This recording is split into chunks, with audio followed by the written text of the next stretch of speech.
नमस्कार बंधुरा आमी मौमिता आज आबारो चले एसेछि आपनादेर सामने।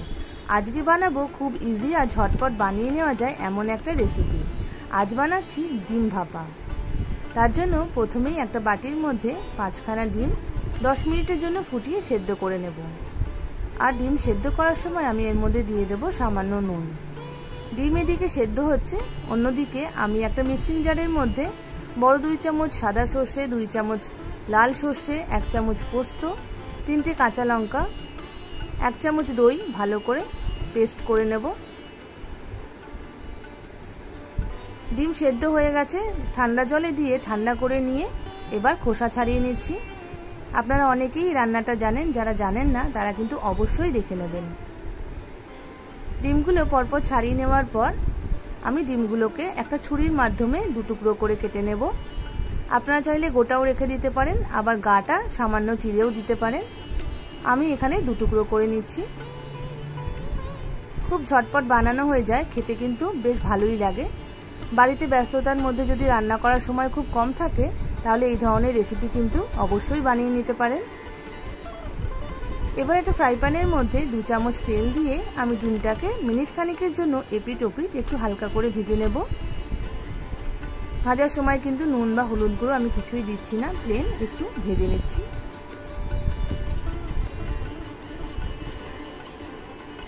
ডিমগুলো ভাজা হয়ে গেলে আমি একটা পাত্রের মধ্যে তুলে নেব। গরম ভাতের সাথে কিন্তু এই রেসিপিটা খেতে বেশ ভালোই লাগে। এবার একটা টিফিন ক্যারিয়ারের মধ্যে সর্ষে বাটাটা দিয়ে দিচ্ছি। তার মধ্যে দেব ছোট 1 চামচ হলুদ গুঁড়ো, হাফ চামচ লঙ্কার গুঁড়ো আর 1 চামচ নুন। এরপর দেব 4 টেবিল স্পুন মতো সর্ষের তেল।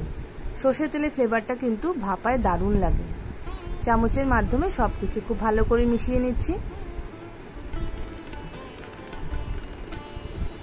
এবার ওপর থেকে ডিমের টুকরোগুলো খুব ভালো করে সাজিয়ে দিচ্ছি।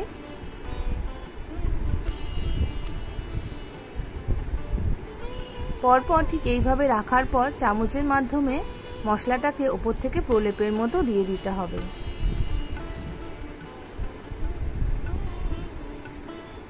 সবকিছু ভালো করে মিশিয়ে দেওয়ার পর ওপর থেকে দিয়ে দেব 3টে মতো কাঁচা লঙ্কা, কারণ ভাপায় কাঁচা লঙ্কার ফ্লেভারটা কিন্তু অসাধারণ লাগে। 3টে কাঁচা লঙ্কা দিয়ে দেওয়ার পর ঢাকা দিয়ে ভাপে বসিয়ে দেব।